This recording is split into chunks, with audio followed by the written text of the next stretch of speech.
Sonic Universe issue 73 Reboot. We started out with Sally saying that a framed picture of a girl with candles next to it reminds her of Nicole. How does it remind her of Nicole in any way when she clearly doesn't look anything like her? Just because she's a Lynx? Wow. I guess she's the only other Lynx she saw. Based on what I heard about her backstory, I assumed she'd look exactly like Nicole, except younger. Guess that makes too much sense. He tells her not to say she reminds her of Nicole, and is called out on having a problem with Nicole when he created her. Isn't it weird that literally every SADM character in the reboot except Sally, who's been shown to have a parent, is hated by their parent? That's pretty unnecessary. You'd think it'd be obvious that the entire appeal of a character having parents is to give them heartwarming affection. But even Sally has barely gotten that.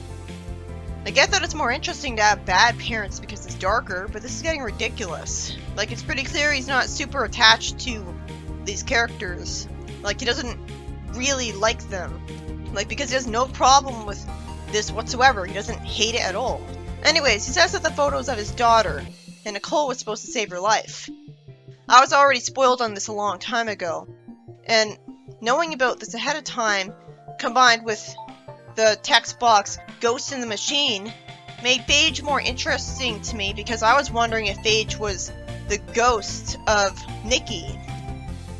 But, of course, that would bring up the plot hole of why would she antagonize any of these good guys if she's Nikki? So it's more like it's being portrayed as a ghost because it's actually an interesting parallel.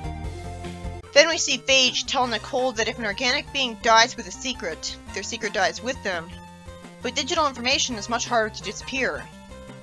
If this is his daughter, why didn't Nikki reincarnate to her? I mean, Nicole was predestined to be like a person anyways, and was specifically made to keep someone alive.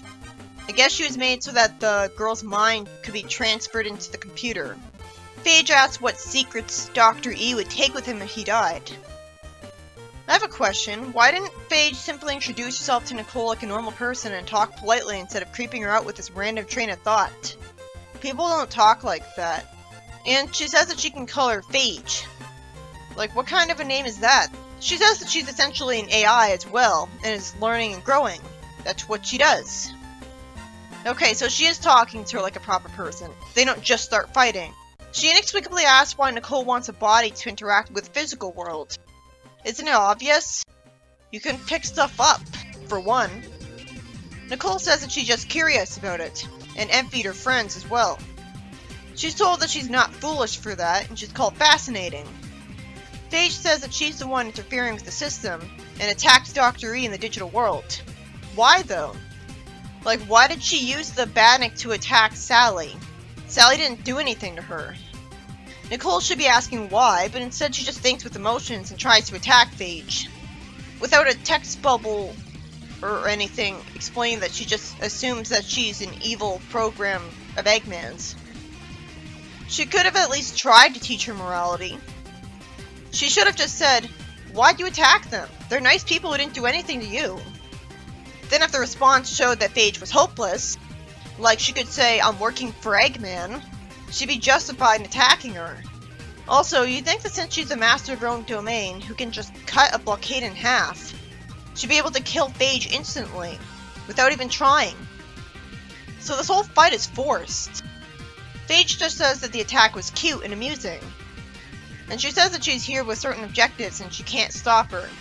What objectives? Well, now she's too mad to tell her.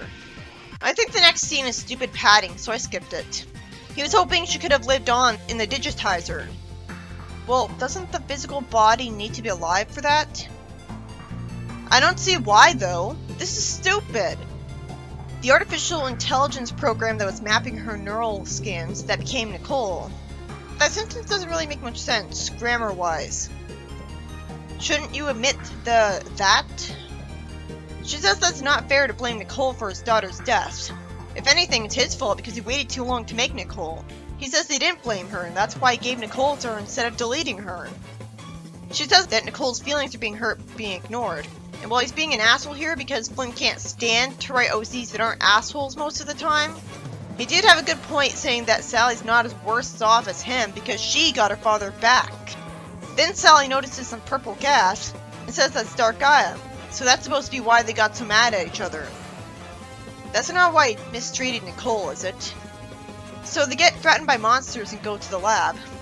And Sally's told that Nicole's unavailable and Phage is in control now, and wants to retrieve the doctor's research, red rings, and emerald on the island. Oh, then turns out Phage works for Eggman. So, I guess she doesn't know any better? Since this is a computer program, this is only a twist because we weren't told she was working for Eggman right away. And you were told about Nikki and it said the ghost in the machine earlier. But without all that, it would be a really predictable and uncreative twist. Like, of course it's Eggman. He wants to shut down the system entirely, even though that destroyed Nicole, because that thing controls all his badniks now. Why is he taking badniks so seriously? They always die in one hit. And Phage briefly tries to destroy Nicole anyways. The badniks become taken over again, and Tails is told to get to Lake of Rings first. Then we see what's basically just a recreation of Tanya Del Rio's story, where Sally first met Nicole in her organic form. And already this is more enjoyable because the art's not complete shit. I hope Nicole's dialogue will be good enough to truly outclass it.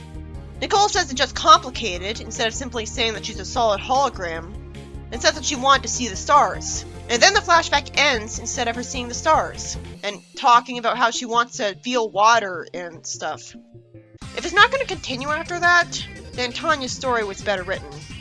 Nicole's told it's pointless to run away and she'll get absorbed with everything else, and is told that phage infected hundreds of systems.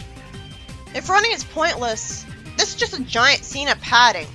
And if it's not, why the hell can't it just get to the point where she gets the plot to progress? Nicole briefly sees arbitrarily red pictures of Nikki petting a chow and holding a first place ribbon. Phage annoys her, and Sally wishes she wasn't useless, as I admire the fact that she's wearing a black shirt now. That's a great design.